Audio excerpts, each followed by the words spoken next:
অৱহেলিত হৈছে বিজেপিৰ মিত্ৰতল অগপৰ কৰ্মকৰ্তাসকল। আজি নুমলীগড়ত অনুষ্ঠিত হ'বলগীয়া প্ৰধানমন্ত্ৰী নৰেন্দ্ৰ মোদীৰ সভাত উপস্থিত থাকিবলৈ নাপাই ক্ষোভ প্ৰকাশ কৰিলে এজিপিৰ দলৰ ডেৰগাঁও পঞ্চায়তৰ সভাপতি ৰিংকু ৰবিদাস আৰু ডেৰগাঁও গাঁও পঞ্চায়তৰ ২ নং ৱাৰ্ডৰ ৱাৰ্ড সদস্য সোনু খাটুৱাৰ মিৰ্ধাই।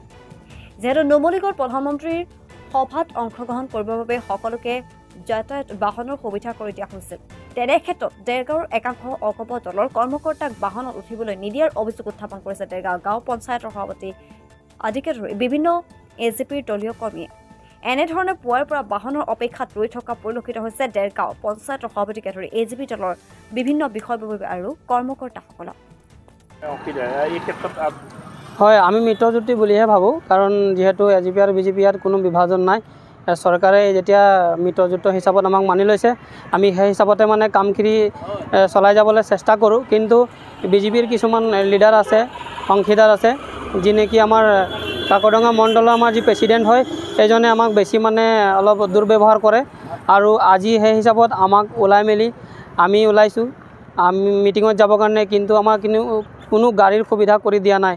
আজি সেইটো কাৰণে আমি ইমান মানুহ ওলাই পেলাই ৰখি আছোঁ, যাবলৈ একো সুবিধা পোৱা নাই।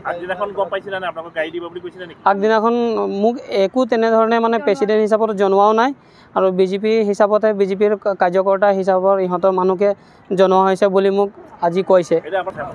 এতিয়া ইহঁতে আমাক আমি ৰাইজৰ প্ৰতিনিধি হয়, আমি ৰাইজে যদি যাব নাপায় আমিও নাযাওঁ। সেইটো কাৰণে মই এতিয়ালৈকে যোৱা নাই। মই নহ'লে কিবা ব্যৱস্থা কৰি যাব পাৰিলোহেঁতেন, কিন্তু ৰাইজৰ যেতিয়া আমি প্ৰতিনিধি হয়, আমি ৰাইজক লৈয়ে আগবাঢ়িম। আমি অকলে কেতিয়াও মিটিঙলৈ নাযাওঁ। ৰাইজ যদি যাব নাপায় আমি মিটিঙলৈ নাযাওঁ। যে ডেৰগাঁও গাঁও পঞ্চায়তৰ প্ৰেচিডেণ্ট হিচাপত আছোঁ। বিধায়কে সেইদিনাখন মিটিঙত যোগাযোগ কৰি কৈছিলে যে ইয়াত কোনো পাৰ্টিৰ ভেদভাৱ নাথাকিব, ইয়াতে মিত্ৰজোঁট হিচাপত চবকে গাড়ী মানে ব্যৱস্থাটো কৰি দিয়া হ'ব। কিন্তু সেইধৰণে আমাৰ এই ব্লকৰ যি প্ৰেচিডেণ্ট হয়, সেইধৰণে ব্যৱস্থাটো কৰি দিয়া নাই। আধাখিনিক লৈ গৈছে, আধাখিনি আমাৰ এজিপিৰ মানুহে এৰি দিছে। ভাবিছোঁ, কাৰণ আমাৰ যি মণ্ডল প্ৰেচিডেণ্ট হয়, সেইজন আমাৰ বিভাজন আনিছে এজিপি আৰু বিজেপিৰ। হয়, আমি জয় হোৱা মানুহ হয়, কিন্তু আমি ৰাইজক লৈ পেলাই আমি জয় হৈছোঁ। এজিপি আৰু বিজেপি আমি মানুহৰ ৰাইজৰ মানে সহায় লৈ পেলাই জয় হৈছোঁ। কিন্তু যিখিনি দায়িত্বত আছে বিজেপিৰ মণ্ডল প্ৰেচিডেণ্ট, ইহঁতে আমাক মানে বিভাজন আনিছে, বিভাজন সৃষ্টি কৰিছে। আৰু সেইটো কথা আজি উল্লেখো কৰিছে যে আমি বিজেপিৰ হয়, আমি বোলে বিজেপিৰ মানুহকে দায়িত্ব দিছোঁ, বিজেপিৰ লিডাৰখিনিকে গাড়ী সুবিধা কৰি দিছোঁ, বাকী আৰু এজিপিৰ কথা মই গম নাপাওঁ বুলিকে মোক আজি জনাইছে। সেইটো আমাক সমাধানটো কৰি দিব লাগে। আমাৰ আজি যি মণ্ডল প্ৰেচিডেণ্ট আছে, সেইজনক মুঠতে আৰু আগলৈকে জানে এনেকৈ নকৰে মিটিঙৰ কথা লৈ, বা আৰু কিবা এজিপি বিজেপি বিভাজন নানে।